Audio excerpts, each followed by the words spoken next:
Hola a todos, soy José Carlos Fernández. Este es un segundo video que tiene como objetivo servir de complemento para el curso Legislación Urbana. Entonces, vamos con el tema de este video.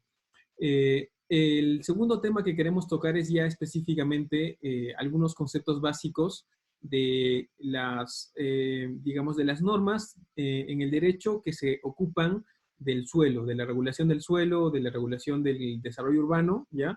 Que, digamos, reciben usualmente varios nombres, derecho urbanístico, derecho urbano, legislación urbana. Entonces, digamos, para efectos de este video les voy a llamar básicamente derecho urbanístico, ¿ya? Eh, lo que, lo que voy a utilizar para distinguir distintos aspectos del derecho urbanístico es justamente lo que en el video pasado expliqué respecto de la diferencia entre el derecho privado y el derecho público, ¿ya? El derecho privado, aquel que se ocupa, las normas que se ocupan de las relaciones horizontales entre los distintos sujetos que se encuentran en una sociedad, ¿no? Las personas, las familias, las empresas privadas, etcétera, ¿no? Y el derecho público que se ocupa de la relación entre estos y las entidades públicas, los ministerios, las municipalidades, etcétera, ¿ya? Eh, Cuando estamos hablando del derecho privado, usualmente en el derecho privado se ha dicho, se ha considerado, o al menos se ha atribuido al derecho privado una visión más protectora del derecho de propiedad, ¿ya? Usualmente se ha considerado que cuando se está hablando de la propiedad, y específicamente de la propiedad inmobiliaria, en el ámbito del derecho privado, se dice que ahí estamos viendo la propiedad desde un punto de vista más protector de lo que es un propietario con respecto a su parcela, su terreno, su casa, etcétera, ¿ya? Por ejemplo, en la Constitución, el artículo 70 de la Constitución, la primera frase que tiene en el artículo 70 de la Constitución es la propiedad es inviolable, ¿no? Un poco que recogiendo una historia, digamos, larga que tiene el desarrollo del derecho de propiedad desde la época de la formación del Estado moderno, que prioriza la protección del derecho de propiedad como uno de los derechos más importantes que tiene el ciudadano en su relación con el Estado, ¿no? A diferencia de quizás otras épocas en la historia, donde quizás el derecho de propiedad de los ciudadanos no estaba tan reconocido, tan protegido. En nuestro sistema político sí, el derecho de propiedad tiene una protección fuerte y hasta quizás en algunos momentos podríamos decir que excesiva, ¿no? Digamos, esa visión de la propiedad que está recogida en la Constitución, al menos en la primera línea del artículo 70 que se refiere a la propiedad, un poco que también se recoge en el segundo rango de normas, que es en el rango de las leyes y específicamente en el Código Civil, ¿no? Las normas del Código Civil peruano también tienen una visión un poco más protectora de la propiedad, un poco más protectora de la propiedad individual, además, ¿ya? Y eso es parte de lo que muchas veces en los debates del derecho urbanístico o de la legislación urbana se dice que esa es una visión que se tiene que ir evolucionando de la propiedad, ¿no? Para empezar a reconocer determinadas restricciones que la propiedad sí puede recibir de parte del Estado para proteger el bien común, ¿ya?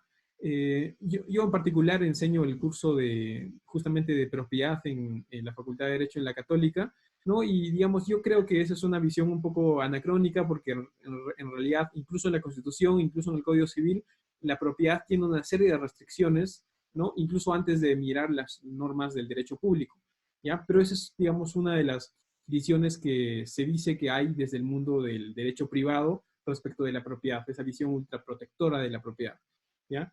Mientras que desde el mundo del derecho público, ¿no? Donde entra el derecho administrativo, donde entra la regulación urbanística, ¿ya? Ahí es donde más bien sí se considera que la propiedad sí está restringida y hasta limitada a lo que pueda determinar, digamos, por ejemplo, los planes urbanos o los planes de crecimiento de una ciudad y en general las regulaciones que el Estado a través del gobierno central o a través de las municipalidades puede establecer de la propiedad. En el derecho público, entonces, se entiende más fácilmente, se considera más naturalmente el hecho de que una municipalidad restrinja a un propietario en cuanto a los usos que pueda dar a su propiedad, en cuanto a la altura que pueda construir.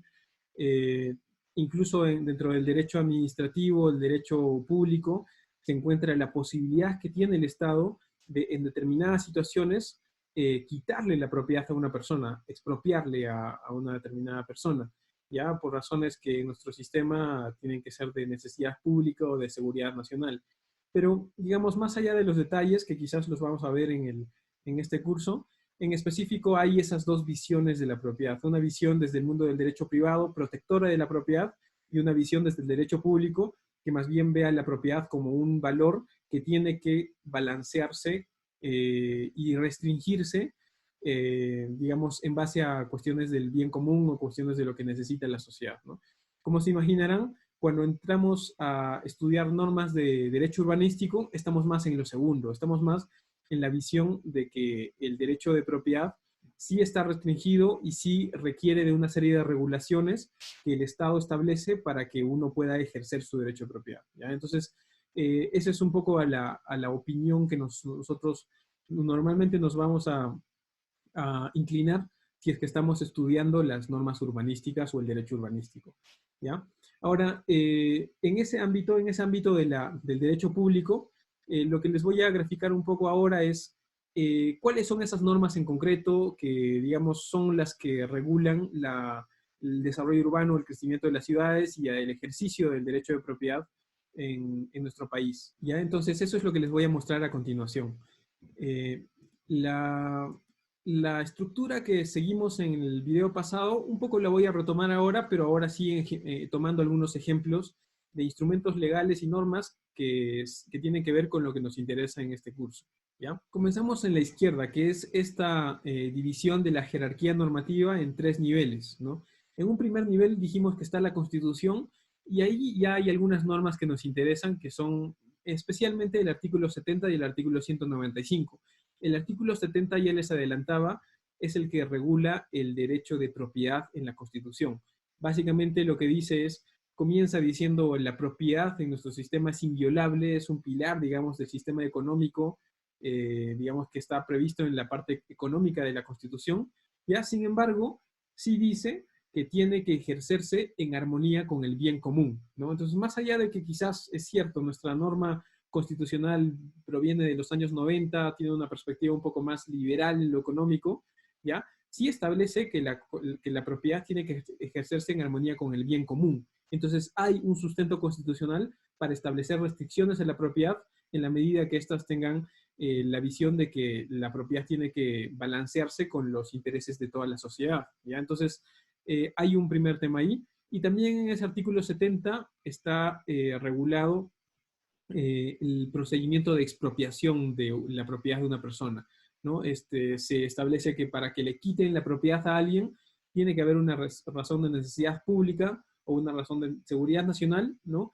Y que además se le debe pagar un justiprecio en efectivo, ¿no? Eso es algo que se tiene que, digamos, cumplir, ¿no? Y esto es parte de la reacción que tiene nuestro código, nuestra Constitución del 93 en función a las constituciones anteriores, donde esas restricciones o esas garantías al propietario no estaban tan claras, ¿ya? Eso es una primera norma importante en la Constitución. Y una segunda norma importante en la Constitución es el artículo 195, que lo que incluye es la delimitación de competencias y específicamente el establecer, el asignar la competencia a las municipalidades en cuanto a la regulación urbana, ¿no? Por ese artículo 195 es que son las municipalidades, especialmente las municipalidades distritales, las que revisan las distintas solicitudes de licencias de construcción que hacen las personas que van a hacer proyectos en una ciudad, y las municipalidades provinciales las que se ocupan de regular los planes de desarrollo urbano o planes de desarrollo metropolitano. Eso se encuentra en la delimitación de competencias que ha hecho la Constitución en el artículo 195. ¿Ya? Entonces, esas son un poco las normas básicas en cuanto a la cuestión urbana en la Constitución. A nivel de leyes, a nivel del segundo rango normativo, tenemos, ya les había adelantado, el Código Civil. El Código Civil regula básicamente lo que es el derecho de propiedad, ¿ya? De cada uno de nosotros respecto de nuestras casas, respecto de nuestros terrenos, ¿no? Y la forma en que nosotros los vendemos o los adquirimos, ¿ya? y una serie de detalles de distintos otros mecanismos que nosotros podemos tener al contratar respecto de nuestras propiedades, por ejemplo, al darlo en alquiler, ¿no? O al darlo en otros mecanismos que se parecen al alquiler, como por ejemplo el derecho de usufructo, y etcétera. Digamos, toda esa regulación sobre las transacciones inmobiliarias se encuentra en el Código Civil, que es una norma de rango de ley, ¿ya? Otra norma importante que regula, digamos, el mundo del desarrollo urbano digamos, la ciudad en general es la Ley 29090, que se ocupa de la regulación de las habilitaciones urbanas y edificaciones, ¿no?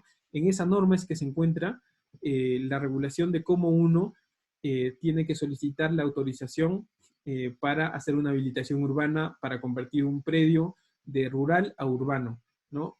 Cómo uno tiene que además pedir el permiso necesario para realizar una edificación en un terreno, ¿no? Todo ese detalle está en una ley, que es la 29090, que tiene sus reglamentos también, pero que digamos sus normas más importantes se encuentran en esa ley 29090. Y aunque acá estoy tomando quizás las más importantes, ya no están absolutamente todas, otra norma que creo que es importante es la ley 27157, que tiene un par de cosas, en realidad tiene la regulación de la regularización de edificaciones, ¿no? Que es este régimen específico que existe en nuestro país, de que cuando no se ha construido con una licencia, ¿no?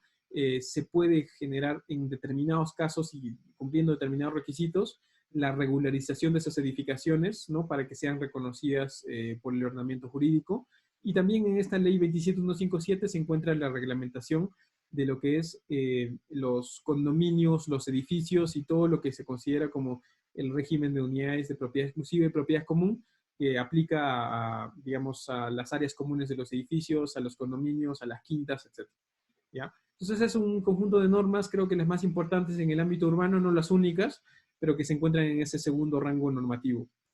Y en un tercer rango normativo, también, como les dije, acá hay una legislación muy frondosa en cuanto a los temas urbanos, ¿ya? Dos normas que resalto ahí son el Reglamento Nacional de Edificaciones, ¿ya? Que es una norma bien técnica y que además, digamos, está hecha no solo pensando en los arquitectos, en los ingenieros, no tanto pensando en los abogados, pero que, digamos, es una norma de rango reglamentario, ¿no? Que ha sido emitida por el Ministerio de Vivienda, ¿ya? Y que tiene ese tercer rango en la jerarquía normativa. Y otro que está acá es el famoso RATUS, el Reglamento de Acondicionamiento Territorial y Desarrollo Urbano Sostenible, que es una norma emitida por decreto supremo que incluye la regulación de cuáles son las competencias respecto de quién hace y bajo qué procedimiento un plan de desarrollo metropolitano, un plan de desarrollo urbano, un plan de desarrollo distrital. También incluye algunos mecanismos de financiamiento urbano.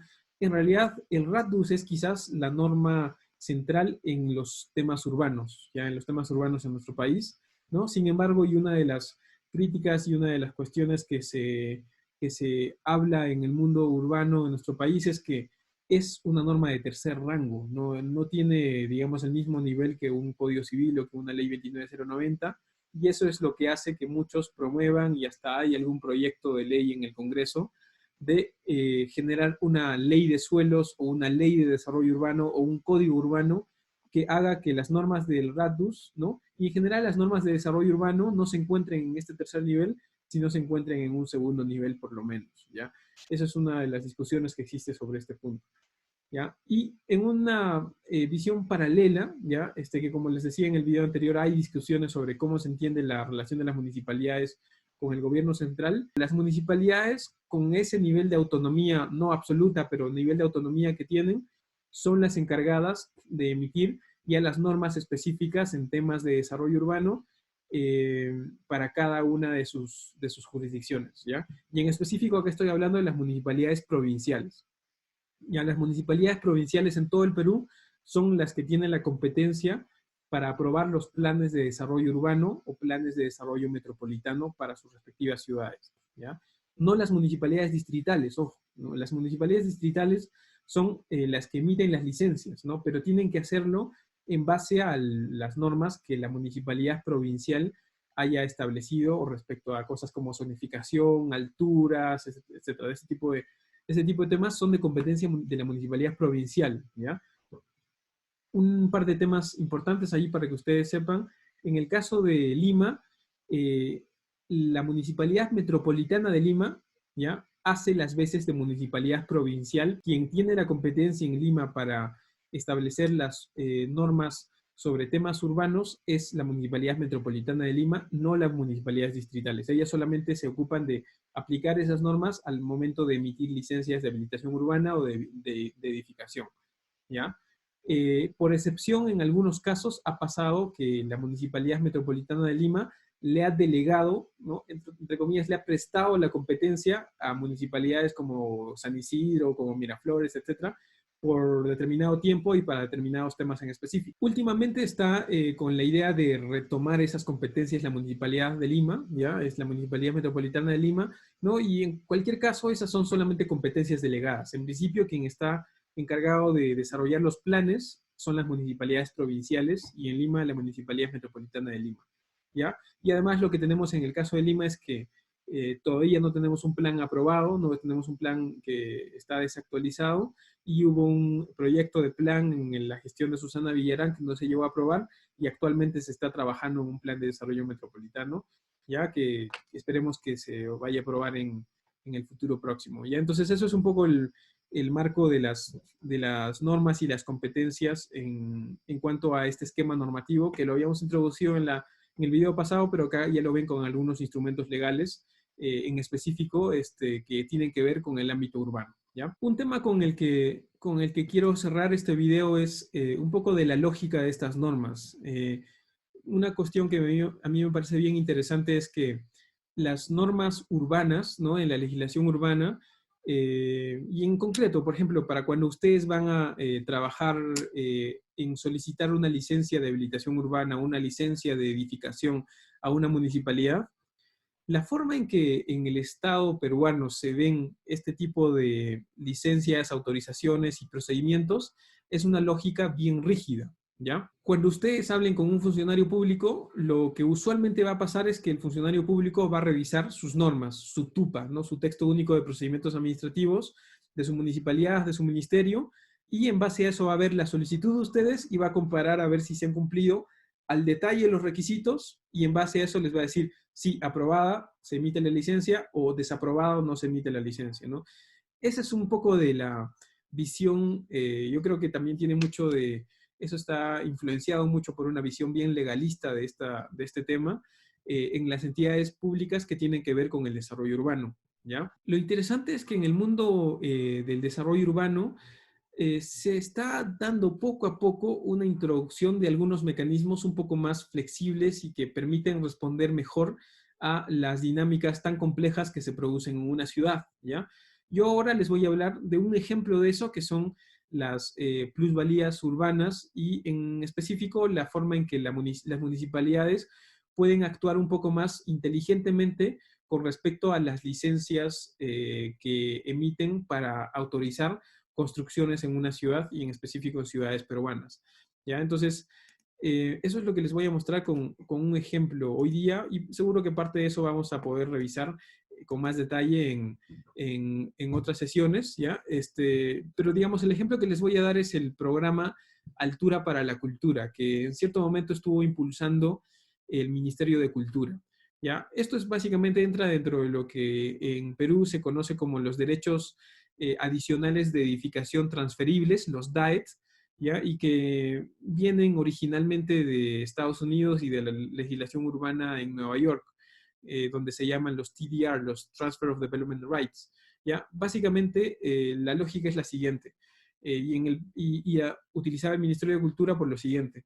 Tenemos una zona que se llama la zona generadora, donde hay un determinado parámetro de altura, y hay monumentos históricos que no van a poder utilizar todo ese potencial constructivo porque tienen una restricción de las modificaciones que se pueden hacer a ese monumento histórico. Y con el objetivo de que, digamos, si bien le estamos perjudicando en su uso del potencial constructivo al propietario del monumento histórico, con el objetivo de que podamos darle un instrumento de financiamiento para que pueda conservar el monumento histórico o para que pueda, digamos, refaccionarlo, conservarlo y ponerlo en valor, lo que se permite es que ese potencial constructivo lo pueda vender a un propietario de un edificio en una zona receptora, ¿no? Que es seguramente un promotor inmobiliario o una empresa inmobiliaria que normalmente tendría, por decir, 7 pisos para construir, pero con ese potencial constructivo va a poder agregarle a su límite de altura un determinado número de pisos, ¿ya? El programa tiene una serie de detalles. Originalmente se pensó para las casonas de Miraflores, ¿ya?